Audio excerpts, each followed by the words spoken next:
Aku bersamamu. Itulah kodrat kita. Inilah sampan bersama saya, Pater Domigevi, SVD. Bapak, Ibu, saudara-saudariku yang terkasih, sampan kembali menyapa Anda sekalian dimanapun saat ini Anda berada. Semoga selalu sehat dan diberkati Tuhan. Saudara-saudariku terkasih, aku dengan dirimu, dirimu dengan dirinya, mereka dengan kita. Itulah ungkapan kodrat kita sebagai manusia, bahwa dengan siapapun dan dimanapun kita sudah ditentukan sejak awal mula untuk selalu bersama. Apa yang menjadi kodrat ini,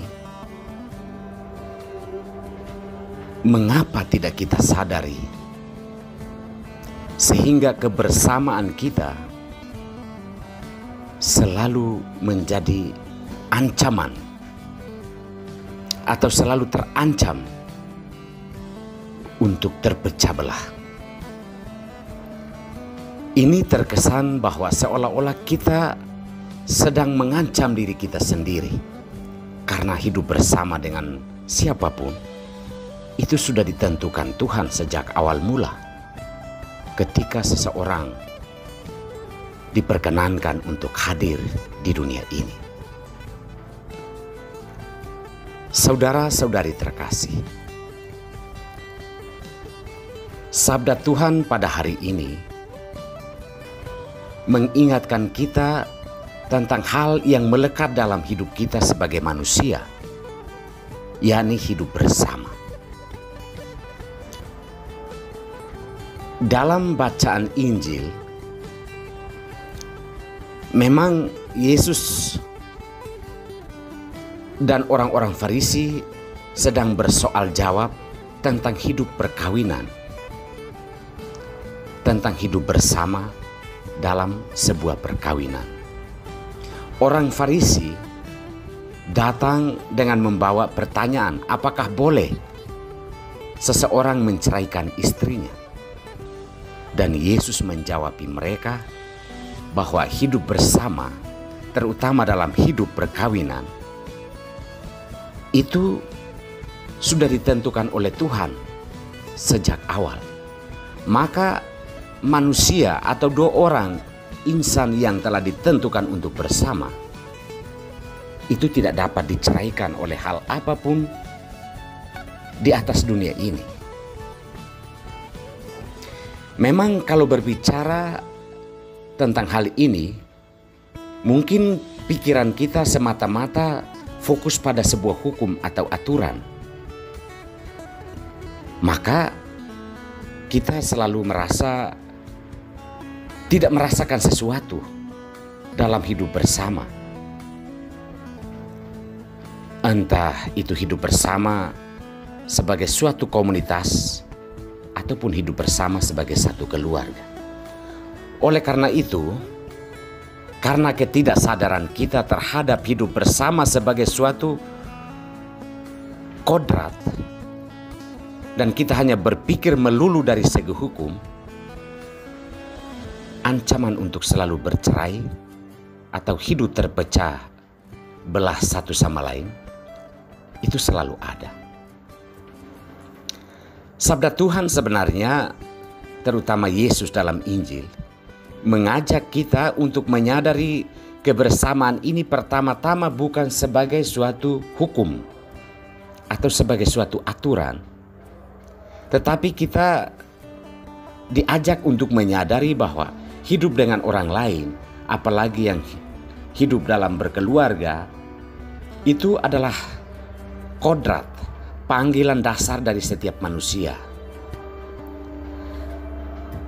Dengan mengatakan hal ini, Yesus sedang mengajak kita untuk merawat.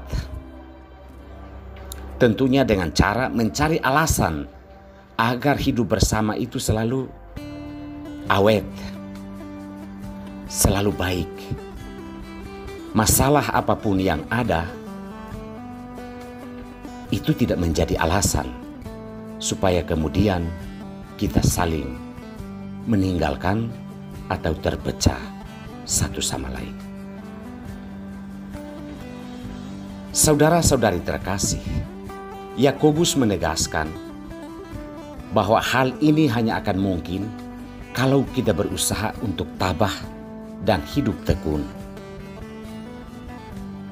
Karena setiap persoalan pasti akan muncul untuk merongrong kehidupan bersama kita. Tetapi kalau kita tabah seperti para nabi, seperti Ayub misalkan, ia kemudian mendapat hadiah yang disediakan Tuhan karena kesetiaan dan ketekunannya menjalani hidup. Saudara-saudari terkasih, marilah kita melihat hidup bersama kita, entah hidup berkeluarga atau hidup bersama dengan orang lain siapapun dia, sebagai kodrat kita. Kita tidak bisa dipisahkan atau mengatakan bahwa aku tidak bisa hidup denganmu atau aku tidak bisa hidup bersamamu. Susah atau senang, sulit atau mudah, kebersamaan kita sudah ditentukan sejak awal. Maka carilah alasan untuk selalu hidup bersama dengan orang lain, bukan mencari-cari alasan supaya saling menjauhkan, apalagi saling meninggalkan. Hanya karena ketidaktekunan kita atau hanya karena persoalan-persoalan yang kedudukannya jauh di bawah harkat dan martabat kita sebagai manusia yang kodratnya adalah hidup bersama. Semoga Tuhan menguatkan niat kita dan menyadarkan kita agar kita menyadari dan mau hidup bersama dengan orang lain, bukan karena hukum, tetapi itulah kodrat kita sebagai manusia. Kita tidak bisa hidup tanpa orang lain. Jika hari ini kita tidak membutuhkan seseorang, besok atau lusa, mau tidak mau kita harus membutuhkannya dalam lingkup dan konteks yang berbeda. Semoga Tuhan memberkati kita semua.